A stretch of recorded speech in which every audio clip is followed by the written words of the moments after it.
In Vegas, we're going to be there. Los Angeles Chargers at the Las Vegas Raiders. Not going to be at the game, but we'll be at Circa. The Chargers favored by 4.5 here in this game. Sunday at 4:25. Chargers will already know what they're locked into. If Pittsburgh wins, they'll be the 5, and the Chargers will be locked into the 6. If Pittsburgh loses, then the Chargers could be playing for the number 5 seed here. Right. So this is pretty significant. So it could mean nothing for them. Yeah, so this is the difference between the Harbaugh again or going to Houston. And I think, again, everybody would choose going to Houston the way they're playing at this point. I feel like Jim Harbaugh is the type of coach that's not resting people either way.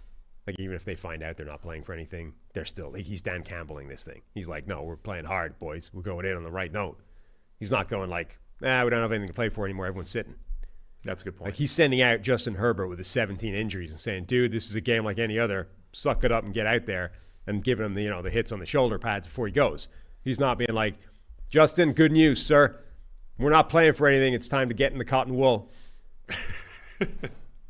I think the other funny aspect of this is, like, if the Raiders win, they could be picking 10. Like, how good of a draft how pick bad can Raiders they screw themselves in the last 3 weeks of the season? Can they go from a top 2 pick to, like, 10th? They were in a situation where if they had lost out, they would have been the number 1 overall pick. They've gone from theoretically the number 1 pick to, if they won this game, who has the tiebreaker over them in New Orleans? But they're picking at least 10, if not 11. That's a catastrophe for a team that hasn't been able to find a quarterback for the last 2 or 3 years. Yeah, it is. So, and that would be quite funny. I think it would be funny. Aaron Rodgers going to the Raiders. Yeah, seriously. I mean, something like that is going to end up happening because the Raiders have taken themselves out of position to draft a quarterback. And then on one hand, you could say for the second straight year, the Raiders are playing hard late and this and that, but they just beat the Giants and the Saints. So, and even playing hard has only gotten them to 4, maybe 5 wins. So it's like, Is that who they beat? Was it the Giants? Did I make that up?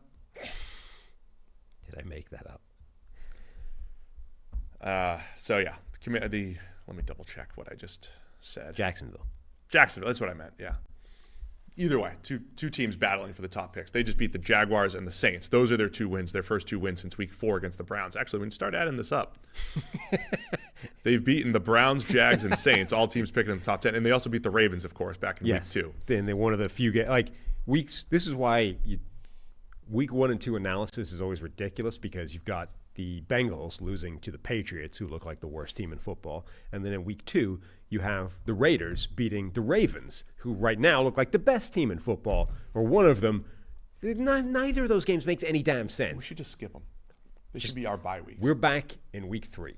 Week 3 is the earliest we can possibly tell you anything of substance, because the first 2 weeks are meaningless. It's be bad because our numbers are highest in weeks 1 and 2. We should probably work those weeks. All right, we'll be in Vegas. That's the only other connection here. That's true. We will be. But not at the game, as we said. We'll be at Circa, hanging out, watching this game. Anything else to watch for before we pick? Let's just move. Last week was a sort of bounce-back performance from the Chargers defense. Can they maintain that against Aiden O'Connell, who's stubbornly trying to win games and show that he could be a quarterback in the NFL? That's about it. I was asked this morning, are there any both conferences feel top-heavy, right? If you said a top 3 in the NFC, top 3 in the AFC, I think we'd all come to the same conclusion. But is there a team that can do some damage? I said maybe the Chargers, right? The way they play defense, the way Herbert can get hot, could they be the team that upsets a Baltimore, a Buffalo, a Kansas City along the way? I think they're the most likely. I've lost some faith in the Steelers over the last few weeks, but I think the Chargers are dangerous in the playoffs. I think the Broncos are dangerous in the playoffs. They're certainly a tier down from the top contenders, but if either one of those teams upset somebody, it wouldn't shock me. And if the Bengals somehow snuck in, obviously with Joe Burrow, Jamar Chase, T. Higgins, et cetera, they're dangerous, even defense notwithstanding. So there's definitely a hierarchy, but I think there are some live, underdogs in the AFC. All right, man. Make a pick. Chargers to win and cover. I think I'll take the Raiders for no reason. Nah. Who cares at this point? Because who cares? I mean, just based off, they're going to play hard for Antonio Pierce. Take the Raiders because who cares? Aiden O'Connell gets hot. Thanks for watching all the way to the end of our video. For more great content, click here to subscribe and here to watch another video. We'll see you again soon.